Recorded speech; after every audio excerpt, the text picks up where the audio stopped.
Today we're making my favorite buster shot, curry chicken, chana and potatoes.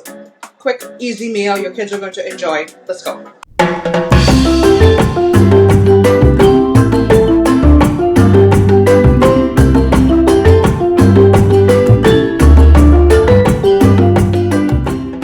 The first thing we're going to do is get our bus-up shot ready. You're going to put the ingredients on the screen into a bowl. The secret for this one is using warm water. This is going to make a big difference. Once it's thoroughly combined into a nice dough ball, we're going to cover it with some oil and let it rest for 5 minutes. I've already separated my dough into equal portions, and we're just going to roll them out into nice little, and then we're going to brush with some butter. You can use ghee, whatever you want, and we're going to roll it up into this nice little cone shape right here. Doesn't have to be perfect. And you tuck the corners in, cover it with a nice little damp paper towel, and come back for later. You can't make a Trini dish without green seasoning. Now, traditionally, this is made with cilantro or shadow benny. But listen, we live in Canada, and I sent my husband out for groceries, so we use what we have. This is parsley, onions. I'm going to with a whole onion, ginger, salt, and pepper. I'm going to put a dash of vinegar. Don't forget the garlic. Use as little or as much as you want. If you make too much, just put it in a mason jar and keep it in the fridge. Or in little ice cubes, and then you can keep it for a very long time. And it's time to cook our chicken. The first thing we're going to do is bloom our spices. If you don't, you tell me what they're just saying. We're going to start with our anchor masala. And then our curry powder. Some cumin. Touch of allspice, paprika, and of course, condiments. So you're gonna cook it until it becomes like a little paste. I almost forgot one of my favorite spices, turmeric.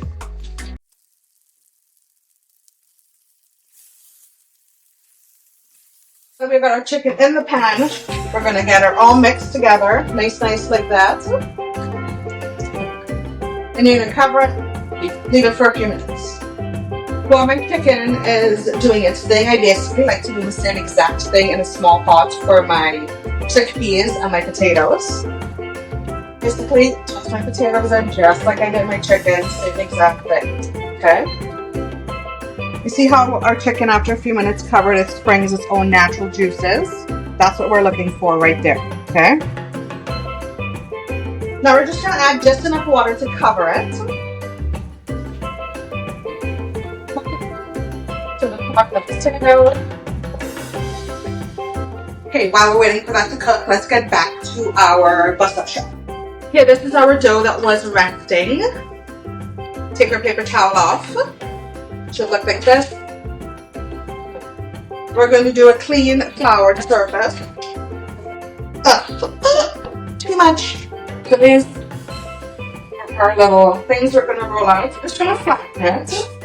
I should have said a lightly floured surface. Ignore mine. We're just going to roll it nice and flat.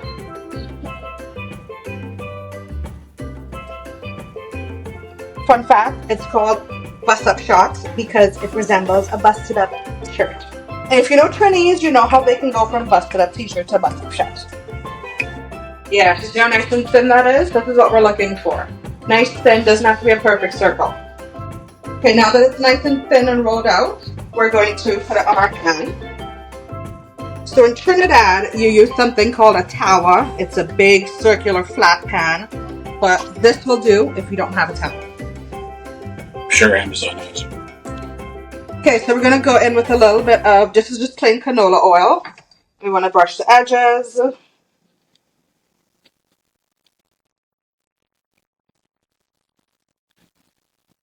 It'll start puffing up. See how we're getting little puffy circles right there?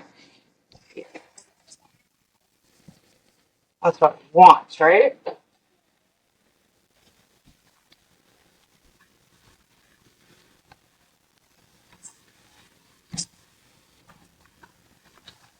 Now you could leave it like this, or in Trinidad, we bust it up. So I would do this, and I would bust it right up, right? And there you have it, a big plate of Trini love. I'm gonna have mine with some bourgeois pepper sauce and a glass of wine.